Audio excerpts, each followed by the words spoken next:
Hello दोस्तों, नमस्कार। Stock market share YouTube channel में आपका स्वागत है। अभी हम बात करने वाले हैं TPHQ लिमिटेड कंपनी की, जिसे पहले GI इंजीनियरिंग के नाम से भी जाना जाता था, क्योंकि इसके संदर्भ में एक बहुत ही बड़ी न्यूज निकल के सामने आ रही है। और वो न्यूज ये है कि इस कंपनी ने लगभग 8 करोड़ जो शेयर हैं उनका अलॉटमेंट कर दिया है। तो इसमें हम देखने की कोशिश करेंगे कि जो 8 करोड़ शेयर ये अलॉट हुए हैं वो किस बेस पे होते हुए दिखाई दे रहे हैं और कितने प्राइस पे ये अलॉट होते हुए दिखाई दे रहे हैं। और साथ ही साथ इसमें ये भी देखने की कोशिश करेंगे कि ये जो कंपनी है वो किसे ये शेयर अलॉट करते हुए दिखाई दे रही है। इसके अलावा चूंकि आप जानते हैं कि ये जो कंपनी है फिलहाल फिल्म इंडस्ट्री के क्षेत्र में काम करते हुए दिखाई देती है और इस कंपनी के प्रोडक्शन के थ्रू बनी द शेमलेस को अभी कांस फेस्टिवल में इसके जो एक्टर हैं उन्हें बेस्ट एक्टर का अवार्ड मिलता हुआ दिखाई दिया है, जिसके बाद ये जो कंपनी है TPHQ लिमिटेड वो चर्चा में आती हुई देखने को मिली है। तो चलिए दोस्तों, बिना किसी देरी के वीडियो शुरू करते हैं।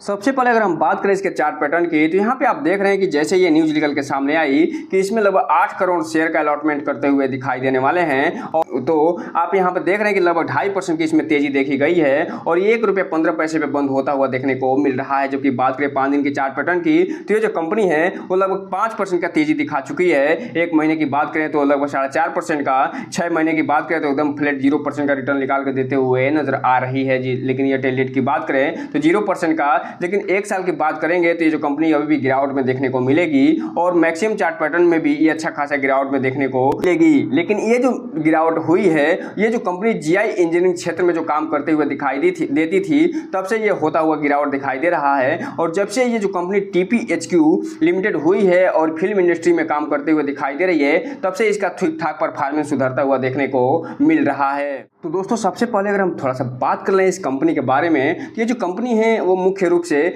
पहले GGI इंजीनियरिंग सॉल्यूशन के नाम से जानी जाती थी और इसका जो व्यवसाय है वो फिल्म निर्माण और वितरण से संबंध होता हुआ दिखाई दे रहा है, जिसमें प्रत्येक प्रकार की ये जो फिल्में हैं वो ये बनाते हुए नजर आती है, चाहे वो धारावाहिक हो, चाहे फिल्म हो, चाहे संगीत हो, इन सब पे ये फिलहाल काम करते हुए दिखाई देती है। अब हम अगर बात करें जो 11 जून को न्यूज निकल के आती हुई दिखाई दे रही है उसकी, तो यहाँ पे आप देख रहे हैं कि ये जो कंपनी है इसके बारे में बताया जा रहा है और कि ये जो ₹1 के अंकित मूल्य पे लगभग 8 करोड़ इक्विटी शेयरों को ₹1.5 प्रति प्राइस के हिसाब से, जिसमें 50 पैसे का प्रीमियम होता हुआ दिखाई दे रहा है, उसको निर्गम मूल्य पर आवंटित करने की मंजूरी मिल गई है। और ये जो किस आधार पर ये बांटते हुए दिखाई दे रहे हैं, तो जो 80 लाख शेयर वारंट हैं उनको ये कन्वर्ट करते हुए दिखाई दे रहे हैं इक्विटी शेयर पे और ये ₹1.5 प्रति प्राइस पे ये कन्वर्ट करते हुए देखने को मिल रहे हैं। तो इस हिसाब से आप कह सकते हैं कि जो इसके शेयर होल्डर हैं, जिसका नाम मेसर्स आयदीप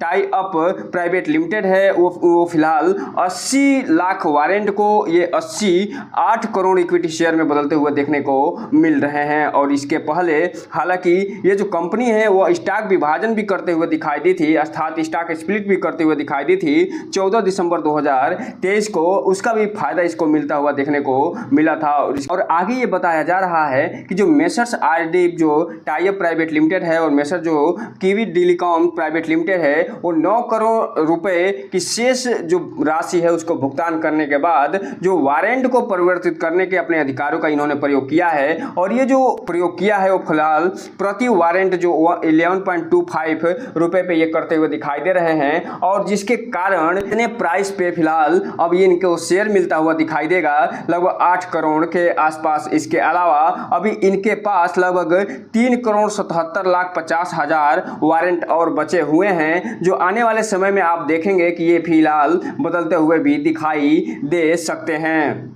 साथ ही आगे बताते हुए नजर आ रहे हैं कि इससे पहले कई देशों के बीच एक संयुक्त प्रयास खासतौर से भारत, बांग्लादेश, नेपाल में टीमो प्रोडक्शन लिमिटेड द्वारा वितरित यानी फिल्म बनाई गई थी, जिसका नाम द शेमलेस था। वो फिलहाल 77वें कांस फिल्म फेस्टिवल में अच्छा खासा जीत हासिल करते हुए दिखाई दी थी। और आगे ये बता रहे हैं कि जो बुल्गारिया फिल्म निर्माता कॉन्स्टेंटिन जो बोजानो द्वारा निर्देशित ये जो फिल्म थी और इसमें जो अनसुईया सेन गुप्ता जो इसके द्वारा अभिनीत यह फिल्म थी, उनको फिलहाल प्रीमियम प्रतिष्ठित ऑन सटर्न रिगार्ड सेक्शन में ये एक अवार्ड प्राप्त होता हुआ दिखाई दिया है, जिसमें सेन गुप्ता के आकर्षक प्रदर्शन के लिए उन्हें सर्वश्रेष्ठ अभिनेत्री का पुरस्कार मिलता हुआ दिखाई दिया है। और ये जो पुरस्कार मिला है उसके बाद जो अनसुईया सेन गुप्ता हैं वो पहली ऐसी भारतीय बन गई हैं अभिनेत्री जिनको ये पुरस्कार मिला है। और इस फिल्म को सामूहिक उपलब्धि के लिए जो इसके निर्माता हैं वो मोहन नादर साहब, वो इसके निर्देशक जो बोजानोस, वो और इसके अलावा जो सेन गुप्ता के नेतृत्व में जो लोग कलाकार की पूरी टीम है उन्होंने इसका जश्न मनाया है। और इसके अलावा जो देवदासी महिलाओं के वास्तविक जीवन के संघर्षों पर प्रेरित ये जो फिल्म है द शेमलेस, उसके लचीलेपन और निषिद्ध प्रेम के एक काल्पनिक कहानी के रूप में ये दर्शाई गई है। और ये जो फिल्म है वो न केवल कांस फेस्टिवल में अच्छा खासा प्रदर्शन करते हुए दिखाई दे रही है, बल्कि दर्शकों को भी अच्छा खासा लुभाते हुए नजर आई है। हालांकि इस कंपनी पे एक बहुत बड़ा प्रश्न चिन्ह उठता हुआ भी दिखाई दिया है, और वो है इसका जो मार्केट कैप है वो फिलहाल मात्र 98 करोड़ का होता हुआ देखने को मिल रहा है। इसलिए जो भी रिटेल इन्वेस्टर हैं थोड़ा सा ध्यान से इस कंपनी में आगे बढ़ने की कोशिश करिएगा, किसी के बहकावे मत आ जाइएगा, अपने स्तर पर भी पूरा इसके डिटेल जानकारी जुटाइएगा और इस कंपनी के बारे में जानने की कोशिश करिएगा कि जो कंपनी है इसका जो क्वालिटेटिव जो फंडामेंटल्स हैं वो क्या बता रहे हैं, जो इसके क्वांटिटेटिव जो फंडामेंटल्स हैं वो क्या बता रहे हैं, और उसके बाद ही कोई भी इन्वेस्टमेंट करने का प्रयास करिएगा। और जब भी इसमें इन्वेस्टमेंट करिएगा तो अपने वित्तीय सलाहकार से संपर्क जरूर करिएगा, ताकि आपका पैसा और निवेश दोनों सुरक्षित रहे और साथ में आपका भविष्य भी। क्योंकि ये जो स्टॉक है एक पेनी स्टॉक है, और पेनी स्टॉक में उतना ही पैसा लगाने की कोशिश किया जाता है जितना कि आपके अपने घर पे कबाड़ बेचने के बाद जो पैसा प्राप्त होता है। थोड़ा सा बात कर लें इसके शेयर होल्डिंग पैटर्न की, तो ये जो कंपनी है इसके जो प्रमोटर हैं वो अपनी हिस्सेदारी घटाते हुए दिखाई दिए हैं दिसंबर से मार्च के बीच में, और ये जो हिस्सेदारी अपनी घटाए हैं 2% का ये घटाते हुए देखने को मिल रहे हैं। और ये भी एक क्वेश्चन मार्क निकल के सामने आता हुआ दिखाई देता है, क्योंकि किसी भी कंपनी में अगर प्रमोटर अपनी हिस्सेदारी घटाते हैं तो उसके पीछे कुछ न कुछ कारण जरूर होता है। और इसके अलावा जो पब्लिक की होल्डिंग है वो फिलहाल बढ़ते हुए दिखाई दे रही है। और एक चीज़ और आपको बता दूं कि ये जो प्रमोटर हैं इनकी जो हिस्सेदारी है मात्र और मात्र 39% के आसपास होते हुए दिखाई दे रही है, जो कि इस कंपनी पे एक और क्वेश्चन मार्क जरूर लगाता है। क्योंकि ये जो प्रमोटर हैं उनके बारे में ये माना जाता है कि 50% प्लस अगर इनकी हिस्सेदारी होती है तो इस तन मन धन से काम करते हुए दिखाई देते हैं, और जो भी निर्णय होता है इन प्रमोटरों में उनका अच्छा खासा इसमें भागीदारी भी